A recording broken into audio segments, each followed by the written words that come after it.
আসসালামু আলাইকুম রাহমাতুল্লাহ। আপনি কি জানেন সাহাবা ও তাবিঈদের নামাজের একাগ্রতা কেমন ছিল?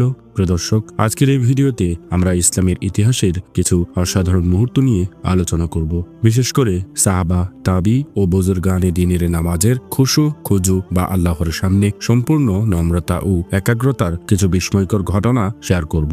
এই ঘটনাগুলো শুধু আমাদের জন্য শিক্ষণীয়ই নয়, বরং আমাদের নামাজের গুণগত মান উন্নত করার জন্য অনুপ্রেরণাদায়ক। প্রথমেই আসুন সাহাবে কেরামের নামাজের খুশু খুজুর কিছু উদাহরণ দেখি। হযরত আলী রাদিয়াল্লাহু তাআলা আনহু নামাজের মধ্যে এতই বিভোর থাকতেন যে বাইরের কোনো কিছুর দিকেই তার খেয়াল যেত না। একবার যুদ্ধের ময়দানে তার শরীরে তীর বিদ্ধ হয়েছিল।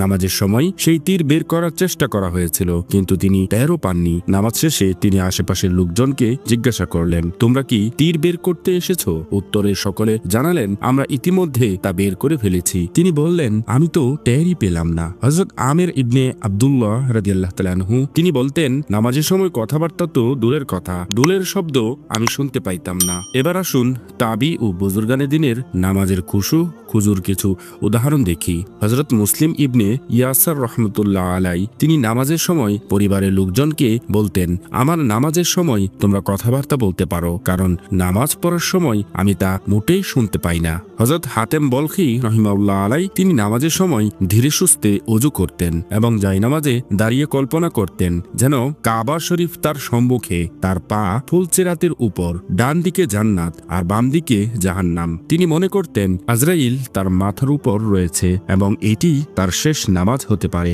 তিনি ৩০ বছর ধরে এভাবে নামাজ আদায় করেছেন। সুবহানাল্লাহ। হযরত জুন্নুন মিসরি রাহিমাহুল্লাহ আলাইহি তিনি নামাজের তাকবীরে তাহরিমা বলার সঙ্গে সঙ্গে আল্লাহর জালালের প্রভাবে এতই বিভোর হয়ে যেতেন যে মনে হতো তিনি প্রাণহীন দেহে পরিণত হয়েছেন। নামাজে একাগ্রতা, নামাজের সময় সম্পূর্ণভাবে আল্লাহর দিকে মনোযোগ দেওয়া, ওযু ও নামাজের আগে মনকে প্রস্তুত করা, নামাজের অর্থ বুঝে পড়া, কেরাত, রুকু ও সেজদার অর্থ বুঝে আদায় করা, প্রতিটি নামাজকে শেষ নামাজ মনে করে আদায় করা।